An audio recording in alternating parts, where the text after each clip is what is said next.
Vanoggend praat ek met julle oor die onderwerp van geestelike volwassenheid. Geestelike volwassenheid. In 2 Korintiërs 13 vers 11 sê Paulus, streef na die geestelike volwassenheid. Sal julle dit saam met my lees? Dis 3 woorde, 4 woorde. Kom ons lees dit saam. Streef. Kom ons sê dit weer. Streef.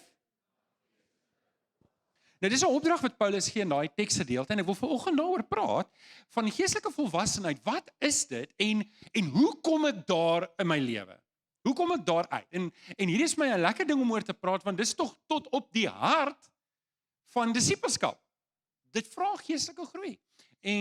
Maar voordat ons wegspring oor vanoggend se boodskap wil ek herhaal wat ons in die video gesê het. Wie van julle het die video gesien in die week? Ek wil net sien. Okay, ek gaan dit vir jou herhaal. Okay. Want dan kan jy dit nou weer hoor. Hier's 5 dinge wat dit nie is nie. Nou asseblief, moenie dink jy moenie hierdie 5 dinge doen nie. Natuurlik moet jy hierdie 5 dinge ook doen, maar hierdie is nie 'n bewys van jou geestelike volwassenheid nie. En dis nommer 1, dit gaan nie oor hoe lank ek al 'n kind van die Here is of hoe oud ek is nie. Ek kan oud wees en nog steeds 'n geestelike babietjie wees. Ongelukkig is die realiteit ook, ek kan al lank die Here dien, maar net nog nooit gegroei het nie en nog steeds 'n geestelike babietjie wees. So ek moet dit verstaan. Geestelike groei kom nie outomaties met hoe lank ek 'n kind van die Here is nie. Nommer 2 is ook 'n ongelukkige waarheid en dit maak nie saak hoeveel verse ek ken nie. Ek kan verse, ongelukkig is dit ook 'n realiteit. Baie mense beskou die Bybel soos 'n AK-47 en die verse soos patrone en hulle ken die verse, maar dis oordeel, dis haat, dis afbreekend en afknouend. En dis ook 'n realiteit. Natuurlik, soos ek geestelik volwasse word, gaan ek ook die woord van die Here ken, maar die feit dat ek baie verse aanhaal, is nie die uiteinde teken dat ek geestelik volwasse is nie. Nog ene is sondeloosheid. Nou asseblief julle, moet nou nie sê, so ek kan maar sonde doen nie. Want wie van julle is baie keer so moeg heilige lewe, jy het net 'n bietjie behoefte om 'n klein bietjie sonde te doen. Jy moet nou sê nee, ons doen nie sonde nie. Maar ek kan 'n voorbeeldige lewe leef, maar nog steeds ver wees van die Here af. Dis moontlik. Dink aan die tollenaar en die fariseer wat in die tempel staan. Here, dankie dat ek nie soos die sondaar is hier buitekant nie. Was die tollenaar 'n sonde? Definitief. Het die fariseer minder sonde gedoen? Ons kan redeneer ja. Maar hy was nie by die Here nie. Die tollenaar buite was nader aan die Here, dit sê Jesus. Nog ene is, ek dink hier is 'n groot ook misverstand tussen baie gelowiges. Ek het vanoggend lekker geloof en geprys, nê.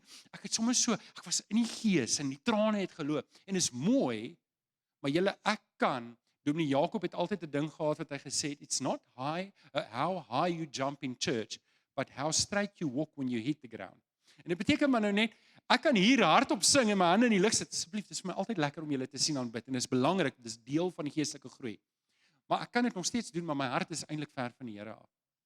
En daai emosionele highs is nie 'n teken van geestelike volwassenheid nie. En dan, ek sê hierdie baie versigtig, want ek het so nodig dat julle moet betrokke wees. En ek sê so vir die Here, dankie vir die span. En ek weet Tiny is baie lief vir die Here. So Tiny, ek waardeer, jy verteenwoordig nou die hele span vanoggend hierso, wat vroeg is. Ek weet hy dien die Here. Maar jy kan elke dag by die kerk wees, en hard werk, en verniet werk, en alles doen wat daar is om te doen, en nog steeds ver weg wees van die Here af. En volgende wil ek 'n bietjie daaroor praat, maar so eers wil ek net hê, Tiny, jy in die span wat so hard werk, kan net vir die dienswerkers almal 'n hande klap. Ons waardeer julle. Ons waardeer julle. So okay, ek wil met julle praat oor geestelike volwassenheid. Ek het nou vir julle gesê wat dit nie is nie, maar ek wil eintlik met julle praat oor wat is dit wel en hoe kom ek daarby? Hoe sit ek myself op die pad na geestelike groei? Want dis iets wat ek lewenslank moet doen en ek gaan volgende 'n paar verse met jou deel uit 2 Korintiërs 13 uit. En ons gaan 'n bietjie kyk wat sê die woord. Maar voordat ons daar doen, wil ek eers vir jou 'n paar vinnige feite gee wat dit effe moeilik maak. En die eerste feit is wat ek en jy moet weet, dit is eintlik moeilik om my geestelike vordering te meet. Nou as jy soos ek 'n boksie persoon is, gee my 'n taak, breek dit op in 5 of 6 boksies en ek kan dit tik en ek kan sien hoe ek vorder. Wie van julle is boksie mense? Wie van julle hou daarvan om vordering te sien? Ek is 'n absolute boksie mens. En so ek sal graag my geestelike groei met die Here wil sê. Okay, ek het 20 verse hierdie week gememoriseer, tik. Ek het 50 verse, hoofstukke gelees, tik. Nou is ek geestelik volwasse. Maar dis nie hoe dit werk nie. Dis 'n verhouding. Dis 'n verhouding met Jesus. Dis 'n verhouding met die Vader en dis 'n verhouding met die Heilige Gees. En ek moet dit verstaan, So daar's nie boksies wat ek kan tik nie. Dan die volgende ding wat ek wil hê jy moet vanoggend weet is jy kan geestelik groei. Maak nie saak waar jy nou is in jou lewe, maak nie saak wat nou in jou lewe aangaan nie. As jy jou pakkie voor Jesus se kruis kom neersit en sê Here, ek wil ook geestelik groei, dan kan jy. En dit gaan eintlik verder. Almal van ons wat hier sit behoort op die pad van geestelike groei te wees. Almal van ons behoort geestelik te groei. En dan wat belangriker is, dit is die Here wil hê jy moet geestelik groei.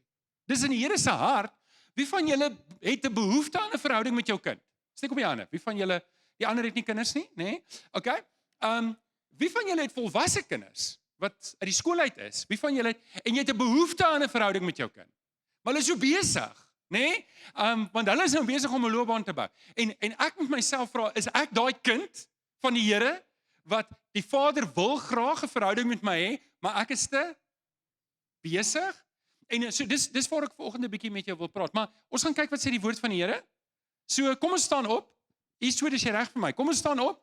En dan hou ons Bybels lekker hoog in die lig en dan praat ons, want dis waar ons antwoorde kry. Amen, sê 'n bietjie amen. Okay, so dis wat ons sê. Dit is my Bybel. Ek is wat dit sê ek is. Ek het wat dit sê ek het. Ek kan doen wat dit sê ek kan doen. Met my mond bely ek, met my hart glo ek dat Jesus die Here is. Amen. Amen, baie dankie. Jy kan jou sitplek inneem en jy kan jou Bybel vanoggend oopmaak by 1 Korintiërs, nee, dis nie 1 nie, dis 2 Korintiërs. Daai vers is verkeerd. 2 Korintiërs 13. 2 Korintiërs 13 en ons gaan 'n paar verse lees vanaf vers 5 tot 11. En vir almal wat aanlyn is, wil ek sê baie welkom. Heerlik om in jou huis te wees. Maak nie saak waar jy vandaan kom nie. In die oggende probeer ek altyd daarby ander incheck en net vir almal aanlyn hallo sê, maar vanoggend kon ek nie uitkom nie. So hier is jou hallo vanoggend, welkom. 2 Korintiërs, daar's hy. 2 Korintiërs 13. Ons gaan vanaf vers 5 lees. Is julle gereed vir my? Ek lees in die 83 vertaling. Paulus sê, hy sê stel julleself op die en daai woord word herhaal. Met ander woorde, as jy jouself op die proef stel, beteken dit tog jy moet 'n toets doen op jou hart. Dis nie nodig om dit 2 keer te sê nie. Die feit dat Paulus dit 2 keer sê, stel dit duidelik, dit is iets wat ek intern moet doen. So, stel julleself op die proef en ondersoek julleself of julle in die geloof lewe. Nou gaan jy nou iets sê wat jy dalk nie geweet het nie. Die woord geloof kan 2 goed beteken. Wanneer dit 'n werkwoord is, dan gaan dit oor die verhouding wat ek het met Jesus om my geloof in hom te stel. Hebreërs 11 vers 1 tot 6 om te sê ek glo in die Here Jesus. Ek glo werklik dat dit wat hy gedoen het aan die kruis vir my is. Dis 'n aktiewe ding wat ek doen. Ek glo dit. Dit gaan oor die verhoudingsaspek daarvan. Maar die oomblik as daar 'n die kom voor dit, dan is dit nie meer 'n werkwoord nie, dan is dit 'n selfstandige naamwoord. En dit verander die betekenis, dit is nog steeds dieselfde, maar dit is iets wat anders. Dit gaan nou oor die inhoud, oor die leer wat ek glo. So wat Paulus hier sê is, hy sê, stel julleself op die proef en ondersoek julleself of julle vashou aan die geloofswaarhede. Verstaan julle wat die verskil is? Dit gaan nie oor nou net om te glo nie, dit gaan oor ek moet die regte goed glo. Die inhoud moet reg wees en julle gaan sien hoe ek dit nou gaan terugvat na die woord toe. So, hier's wat ek moet doen is, almal van ons wat hier sit, moet 'n toets doen. Ek moet 'n toets doen op myself. Ek moet dit gereeld doen. Ek moenie dit net van selfsprekend aanvaar nie. Hier's die een fout wat baie gelowiges maak. Is hulle lewe, en dan kom hulle aan die einde van hulle lewe, en hulle het nooit werklik 'n groeiplan gehad nie. Hulle het nooit regtig geestelik gegroei nie, want hulle het nooit stil gestaan, weekliks, daagliks, in stilte tyd gesê, Here, hierdie waarhede wat ek in die woord leer, reflekteer my lewe dat ek dit werklik glo. Met ander woorde, is die werkwoord geloof gewortel in die selfstandige naamwoord, die inhoud van die geloof. Maak dit sin? Of is ek nou op hoërgraad? Okay. Julle gaan dit kry. Hier is die ding wat ek moet doen vanoggend. Ek moet myself toets. Ek moet nou eers stil staan en dink, Here, is ek daar? Is ek op hierdie pad? So ek wil julle moet dit in gedagte hou. Nou gaan hy verder. Hy sê, besef julle dan nie self dat Christus Jesus in julle is nie. Wie van julle is almal kinders van die Here? Sê amen. Okay, so die ou as hy langsaan in jou amen gesê het, sê vir hom, Jesus is binne in jou. Jesus is binne in jou. Dis 'n groot ding. Dit beteken, as Jesus sê, onthou, ek is by julle tot die volëinding van die wêreld in Matteus 28, dan beteken dit deur die Heilige Gees word ook die Gees van Christus genoem, deur die Heilige Gees is Jesus vanoggend hier. Sê net, wow. Wow, die Heilige Gees is hier en deur die Heilige Gees is Jesus hier teenwoordig, hy's binne in ons. So nie het julle die toets nie deurstaan nie. Nou die fokus hier is Christus Jesus. Die fokus hier is Christus Jesus. Ek moet my toets of ek die Jesus wat binne in my is uitleef. Ek moet toets of dit wat ek sê ek glo, dit wat in die woord staan, reflekteer dit werklik in my lewe. Dis wat Paulus hierso sê. Nou gaan ons verder. Ek skiep 'n paar verse, ons is by vers 9. Hierdie vers, ons ouderlinge kom 1 keer 'n kwartaal bymekaar. En hierdie vers bid ons elke keer. Hoekom? Want jou geestelike groei is vir die leierskap van hierdie gemeente baie belangrik. Elke keer as ons ouderlinge bymekaar kom, dan het een van ons die taak spesifiek om te bid vir die gemeente se geestelike volwassenheid. Ons bid vir julle. Ek persoonlik bid vir julle, maar as leierskap bid ons ook vir julle. En Paulus sê vir die gemeente, ons bid vir julle geestelike volwassenheid. Dink julle Paulus het iets gedoen het wat nie werk nie? Die antwoord is nee. Dink julle Paulus het iets gedoen het wat nie werk nie? Okay? So in Paulus se gedagte om te bid daarvoor het 'n impak. Dit maak 'n verskil. Ek glo dat as ek en as die leierskap van hierdie gemeente bid vir jou geestelike volwassenheid, het dit 'n impak. Ek wil net hê jy moet dit hoor. Dan gaan hy verder. Verder broers, wees bly en dan sê hy in vers 11, streef daarna. Dit beteken ek moet, en nou hy begin hier om te sê, gaan, stel jouself op die proef. Toets jouself. Kyk, is jy op hierdie pad? Dan sê hy hierdie goeders van, ons bid vir julle geestelike volwassenheid, en nou sê hy, hoorie, jy het 'n verpligting om te streef. Daar moet 'n ingesteldheid, daar moet 'n plan wees, daar moet 'n hart, daar moet 'n definitiewe rigting wees wat ek sê, om te streef na iets, beteken ek sit myself, ek posisioneer myself op hierdie pad om geestelik te groei. Maak dit sin? Ons gaan verder. Hy sê aanvaar vermaning, dis deel daarvan. Wees eensgesind, dis deel daarvan. Leef in vrede met mekaar, dis deel daarvan. En die God van liefde en vrede sal by julle wees. Dis die teksgedeelte vanoggend waar ek met julle wil praat. So, ons praat 'n bietjie met geestelike volwassenheid. Ons praat oor hierdie toets jouself. Ons praat oor hierdie ons bid vir julle geestelike volwassenheid en ons praat oor hierdie elke persoon hier behoort te streef na geestelike volwassenheid. Sê net vir die ou langs aan, hey, jy moet streef na geestelike volwassenheid. Okay, so wat is dit? Hoe kom ek daarby? Voordat ek vir jou gaan help op die pad om daarby uit te kom, wil ek vir jou 'n baie eenvoudige definisie gee. Die van julle wat penne het, julle moet nou skryf, die ander van julle moet nou memoriseer. Want hier is wat geestelike volwassenheid in die eenvoudigste vorm is. Is julle reg daarvoor? Geestelike volwassenheid is om meer en meer soos Jesus te word en minder soos hierdie wêreld te word. En daarbey gesê, en minder soos die ou ek. Kom ek herhaal dit. Geestelike volwassenheid is om meer en meer soos Jesus te word en minder te lyk soos hierdie wêreld en soos wat ek gelyk het voordat ek by die kruis aangekom het. Dis hoe ek weet. Ek is nie meer die ou Johan nie. En julle, ek is regtig nie meer die ou Johan nie. En ek hoop om te kan sê, en ek vertrou die Here, daai toets wat ek moet doen is ek dieselfde Johannes 10 jaar terug? Ek dink nie so nie.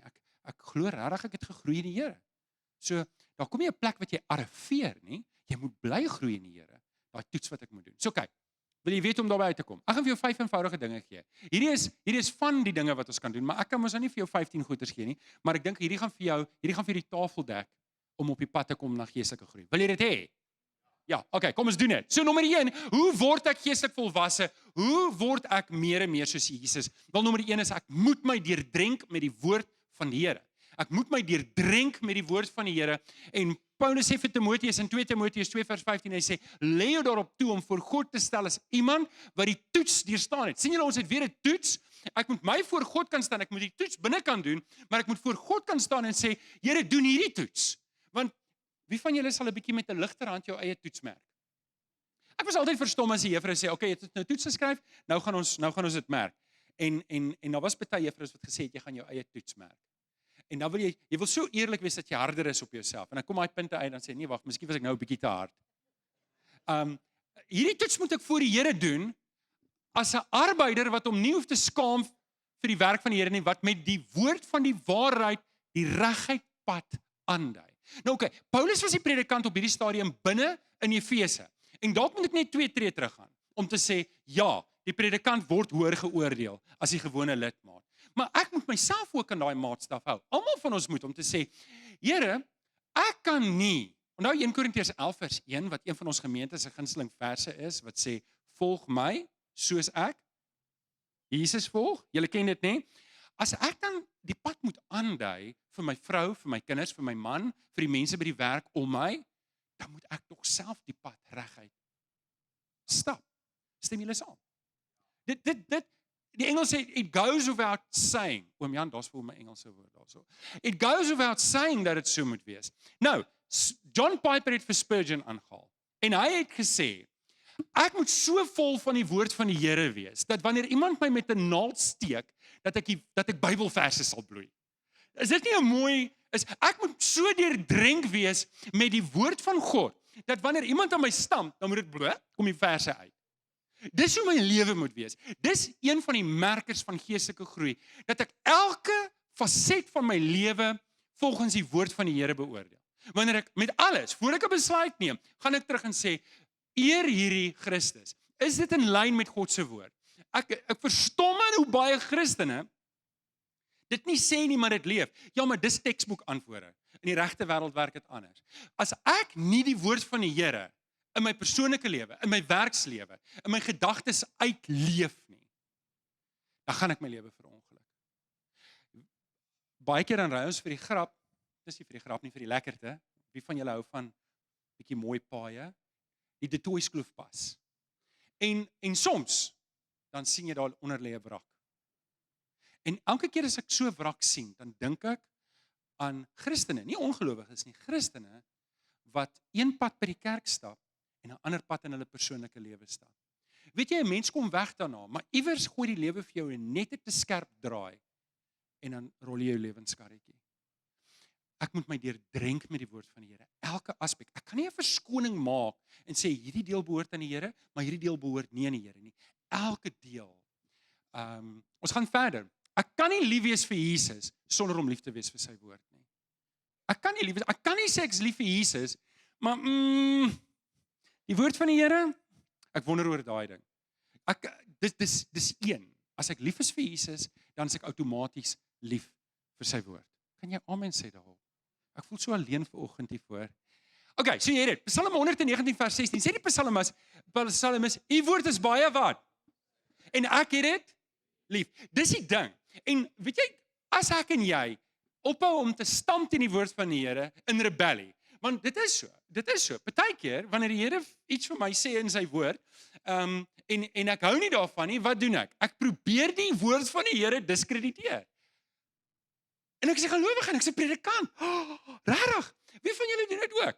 Jy doen dit nie voor ander nie, maar jy probeer sê nee. Hierdie vers moet 'n mens anders verklaar. Daar moet 'n ander insig wees op hierdie vers. Ek is seker die Griekse woord beteken iets anders. En jy sien dit in die kerk vandag. Hoe hulle probeer sonde regverdig deur om verse te verdraai en dieper betekenisse te soek en iets anders daarin te probeer lees. Ek sien die moeilikheid as ek dit doen. Dit wys nie ek is lief vir die woord van die Here nie. As ek lief is vir die woord van die Here, dan sê ek, Here, die woord het die finale sê oor my lewe. En dis die pad van die geestelike groei.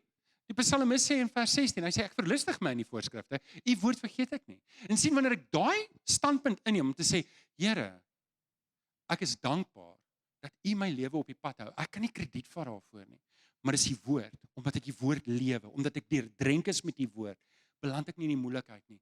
Ek kan my verlustig in die woord. Ek is opgewonde oor die woord. Ja, partykeer dan skaaf dit so 'n bietjie. Ja, dan partykeer dan sê ek so, ek wil dit 'n bietjie, dis vir sonde nou. Maar ek wil nie my lewenskarretjie daaronder hê nie. Wie kan amen sê daar? Ek wil nie dit hê nie. So die woord is my vreugde, die woord is my blydskap, die woord is my lewe. Ek kan nie sonder dit nie. Jesus self het gesê in Matteus 4 vers 4, 'n mens lewe nie net van brood alleen nie, maar van elke woord wat uit die mond van God kom. Amen. Okay. So hoe word ek geestelik volwasse? Nommer 1, ek deurdrenk my elke area, elke faset van my lewe met die woord van die Here. Dit bring ons by nommer 2. Hoe word ek geestelik volwasse? Hoe word ek meer soos Jesus? Want ek lewe deur die Gees. Galasiërs 5 vers 25 sê ons lewe deur die Gees. Laat die Gees nou ook ons gedrag bepaal. Met ander woorde, dit is nie 'n akademiese oefening nie. Dis 'n leefstyloefening. Dit begin met 'n verhouding met die Here, dan gaan dit na die woord toe en dan vloei dit uit deur my lewe. Want onthou, die Heilige Gees wil my en jou gebruik. Ons gaan nou daaroor praat. Waar ons is. Dit beteken ek moet my lewe in die hande van die Heilige Gees gee. Nou, wanneer ek die woord liefhet, dan gebeur daar dinge in my lewe. Daar gebeur dinge in my lewe want die Heilige Gees kan nou met my lewe begin werk. Wanneer ek die woord regtig liefhet, dan is ek gehoorsaam aan die Heilige Gees. Ek kan nie lief wees vir die woord van die Here, maar nie gehoorsaam wees aan die Gees nie. Want dit gaan hand in hand. En Efesiërs 6:17 sê dit so mooi. In die wapenrusting sê dit, vat die swaard van die Gees. Wat is die swaard van die Gees nou weer? Wie het dit gesê? Iemand het dit. Isel, well done. Wat is die swaard van die Gees nou weer? Die woord. Dis die woord. Ek kan nie die Heilige Gees se werking losmaak van sy woord nie. Die Heilige Gees, ek het met 2 predikantvriende gekuier in my 2de jaar en toe sê hulle vir my, Johan, jy maak te veel van die woord van die Here. Die Heilige Gees is nie gebind aan die woord nie. En ek het soos gedink, wat het hierdie mense nou net vir my gesê? Maar kyk, daar's niemand wat meer weet van die Bybel as 'n 2de jaar teologiese student nie. Ek het opgestaan en ek dink ek het my R10 op die tafel gesit en ek gesê, manne, hierdie gesprek is oor en ek het weggestap. Ek dink ek sou vandag iets wat anders gehanteer het. Maar hier is die ding. Dis snaaks hoe mense leiding soek van die Here, maar wanneer die Gees hulle op die woord wys, dan, Here, ek soek iets anders.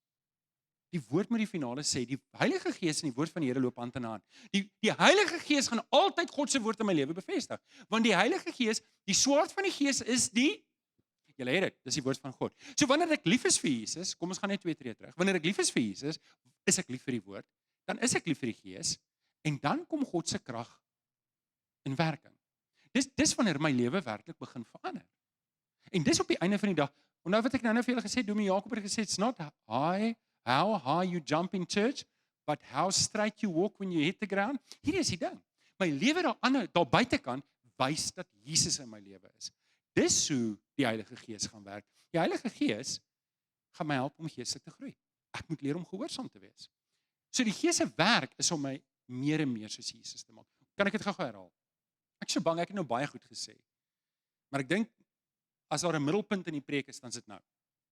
So as jy iets moet onthou, dan moet jy hierdie onthou. Die Heilige Gees se werk in jou lewe is om jou meer en meer soos Jesus te maak. Dit is hoekom die volgende verse so belangrik is. Romeine 8:29, ons is bestem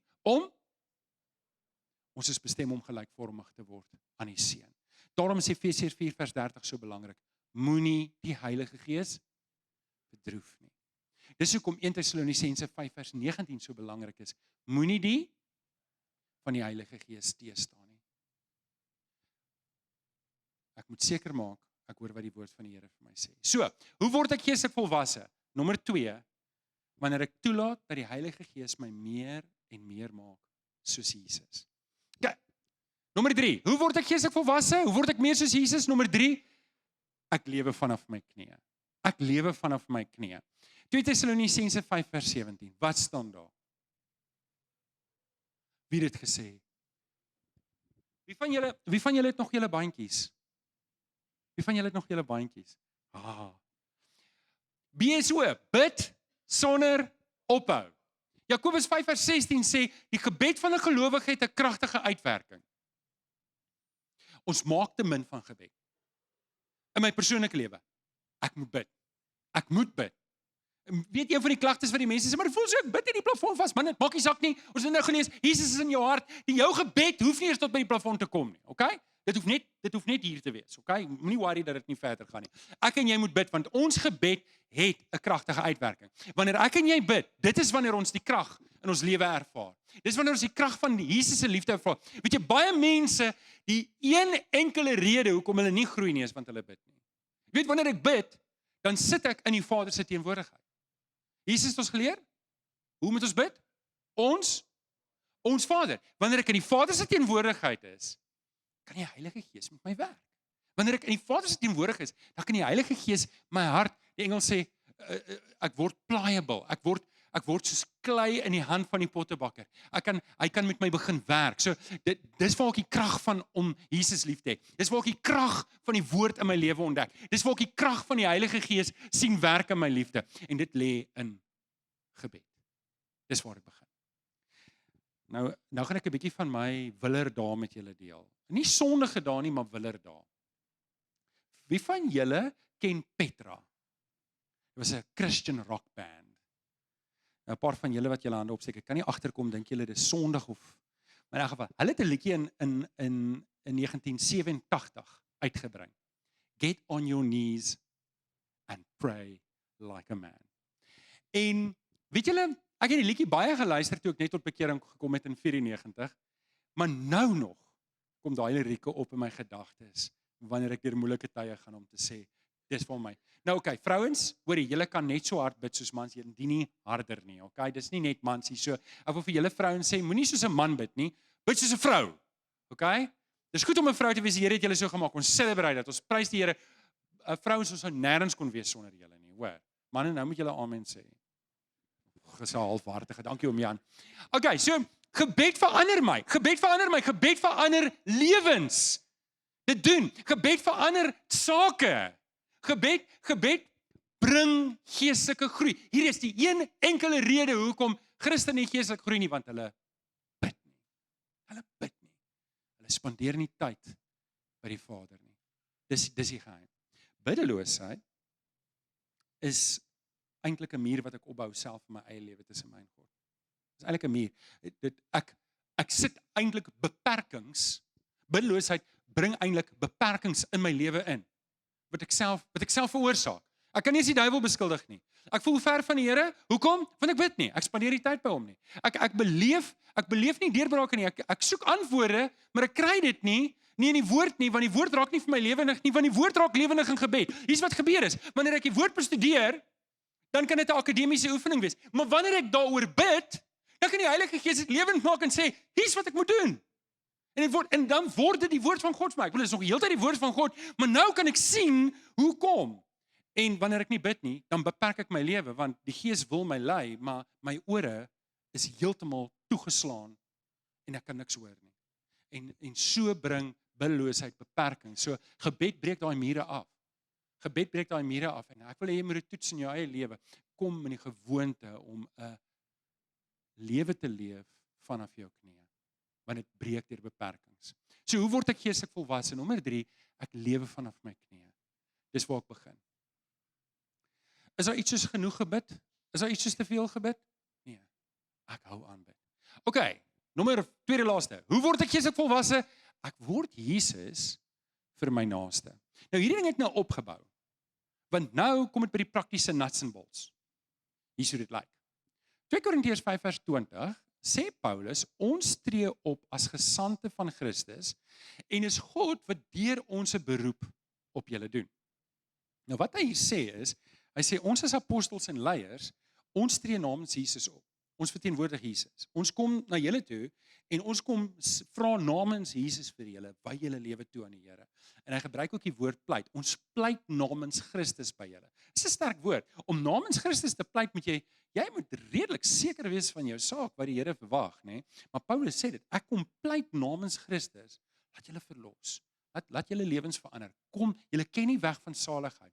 Maar op 'n manier is dit nie net vir die apostels nie. Elkeen van ons, die oomblik as ons deur daai deure stap, lees daarso, die oes is groot, maar die arbeiders is min. As jy deur daai deure stap en jy kom môre by die werk, jy kom môre by die skool, jy kom môre by die universiteit, jy kom môre as jy weet tussen jou mense waar jy beweeg, dan is jy 'n ambassadeur. Jy's 'n verteenwoordiger en jy dra 'n boodskap op jou lippe, op jou hande, op jou voete wat jy daar buite is tussen hierdie mense. En hier sou dit lyk.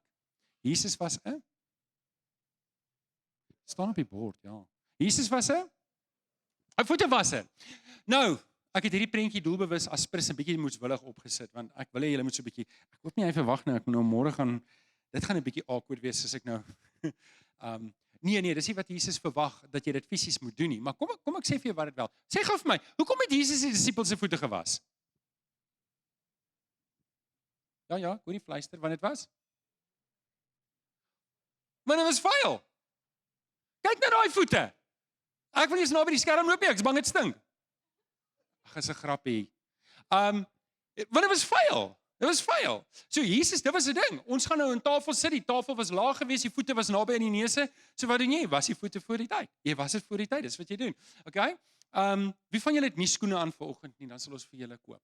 Wie van julle het nie skoene aan nie? Okay, so ek aanvaar jy het vanoggend 'n mooi bad gevang, 'n stort gevang en jou voete ruik nog aangenaam na sokkies wat stuis of in het. Ek hoop so.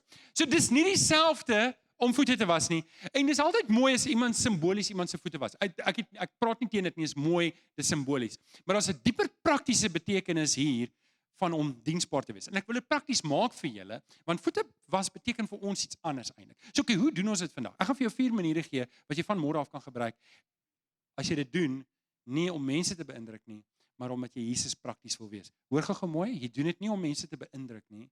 Jy doen dit omdat jy Jesus prakties wil wys. Wil jy hoor hoe kan 'n mens dit doen? Ek gaan vir jou 4 maniere gee. Nommer 1.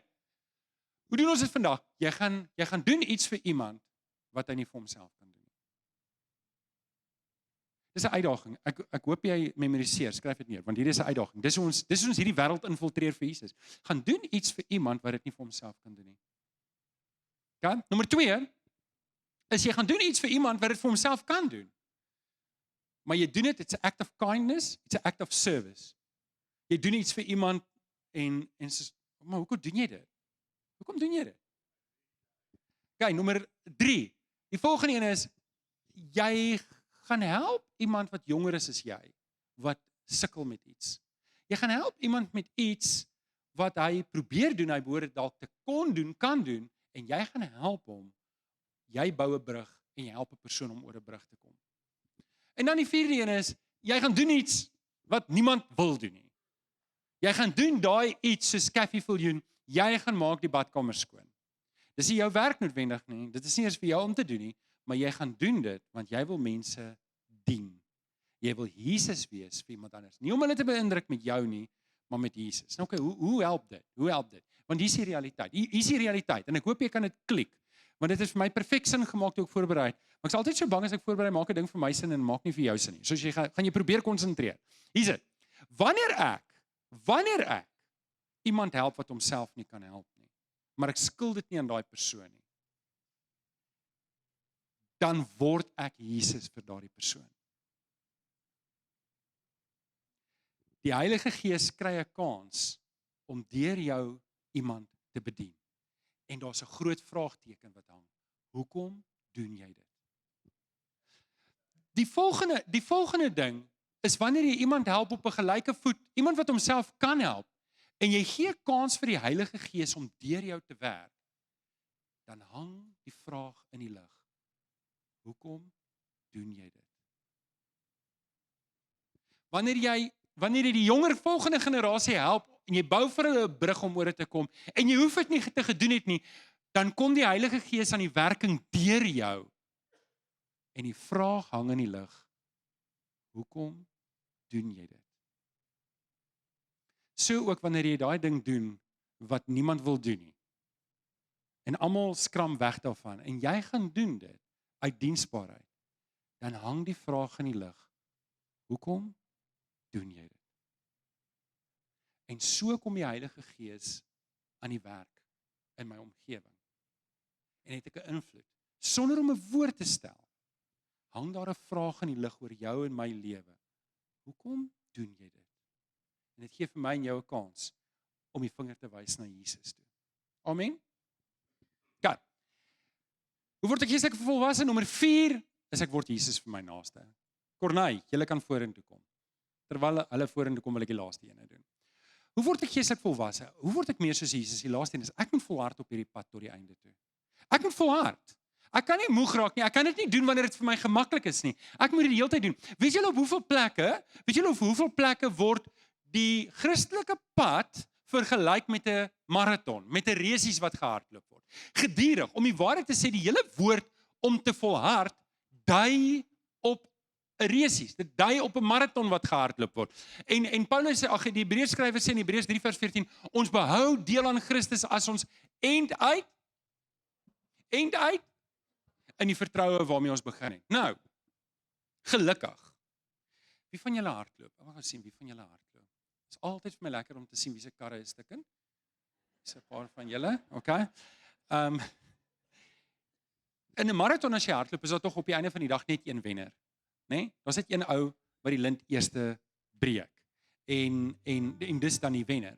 Maar in die geloof werk dit nie so nie.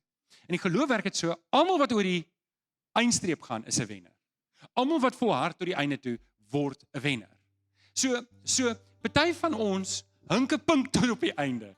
Jy weet, jy het hulp nodig. En dalk is jy die een wat vanoggend net onder iemand anders inkom en sê, hoorie, ek kan sien jy trek swaar, maar ek gaan nie laat jy nie oor daai wenstreep kom nie. Ek gaan saam met jou die pad stap. Ek is bereid om my 30 posisies vorentoe op te gee, om seker te maak en om te sien, jy maak klaar. En dit maak nie saak wie jy vanoggend is nie. Dalk is jy die een wat vanoggend gehelp word. Vir nou, sodat jy oor 'n paar maande iemand kan wees wat vir iemand anders help. Maar volhard gaan ons volhard. Ons gaan deurryk. Dit gaan nie altyd maklik wees nie. Somstyds gaan ons langs die pad sit en sê, ek is klaar, Here, ek kan nie meer nie. Ek kan net nie meer nie. En dan gaan ek opstaan en dan gaan weer verder hardloop. Partykeer gaan 'n paar van ons so 'n bietjie noodhulp moet kry. Daar by Domie Chris se kantoor. Ons gaan daar op die stretcher lê daar by hom en net weer 'n bietjie aangepor word. Sê, kom aan, jy kan dit doen. Die Here wil vir jou help. En dalk moet jy net 'n paar ander metodes aanleer. Maar hier is die ding. En nou wat ek vir julle gesê het. As jy 'n maraton hardloop, is daar net een wenner. Net een ou kom oor daai streep en hy kry die wennermedalje, die goue medalje. Maar in Christus is almal van ons wat klaarmaak en volhard tot die einde toe. En hier's wat ek vanoggend by jou wil kom pleit. Moenie moeg raak nie. Asseblief, moenie moeg raak nie. Moenie moeg raak nie. En ek kom pleit vanoggend by jou, as jy iemand sien wat moeg raak, por hom aan. Kom sit jou arm onder jou kop onder sy arm en dra hom en tel hom op en vriende, baie van ons het vriende en boeties en sissies en familielede wat klaar begin lou raak het. Hulle het klaar gaan sit langs die pad en hulle hardloop lankal nie meer nie. Dis my en jou werk om hulle te gaan opsoek en te sê jy kan nie moeg raak nie. Ons moet volhard. Ons moet dit nou doen. Ouens, dis my en jou werk. Deel van geestelike volwassenheid is om te sê dit gaan nie meer oor my nie. Dit gaan nie meer oor my nie. Dit gaan oor Christus en ek moet my oë oop hou om te sien waar is my broers en waar is my susters in Jesus? Ons doen dit saam. Ons doen dit saam. Ag, ek hoop so ek het kon vanoggend net iets in jou hart aanspoor om te sê, ek kan geestelik groei. Ek hoop so vanoggend die Here het my gehelp om net iets in jou hart wakker te maak om te sê, ek behoort geestelik te groei. En dat die Here wil my help om op hierdie pad te wees. Ek wil vir jou bid. Ek wil vir jou bid. Vader, een keer 'n kwartaal is ons ouderlinge bymekaar kom en bid ons vir hierdie gemeente, vir geestelike volwassenheid. En Here, vanoggend kom pleit ek by U. Here, of dit hier in persoon is en of dit aanlyn is, kom pleit ek by U, Here, dat U 'n dringendheid in ons hart sal sit om te sê, soos Paulus gesê het, stel jouself op die proef of jy in die geloof lewe. Here, kom help vir ons, Here, want dit is nie genoeg om net elke Sondag kerk toe te kom nie. Dit is nie genoeg om net die dinge te doen nie, maar in ons hart moet daar 'n lewendige en 'n diep verhouding met Jesus wees. Here, kom toets ons harte vanoggend met vuur. Here, kom wys vir ons waar ons tekort skiet. Kom, Here, kom help vir ons dat ons sal opstaan. Kom help vir ons, kom maak ons oë oop vanoggend, dat ek sal uitkyk vir my broer en my suster wat dalk swaar trek en besig is om uit te sak. Ek sal sê nee, kom. Ons gaan saam die pad stap. Ons dankie daarvoor. En ons bid dit in Jesus naam. Die kinders van die Here sê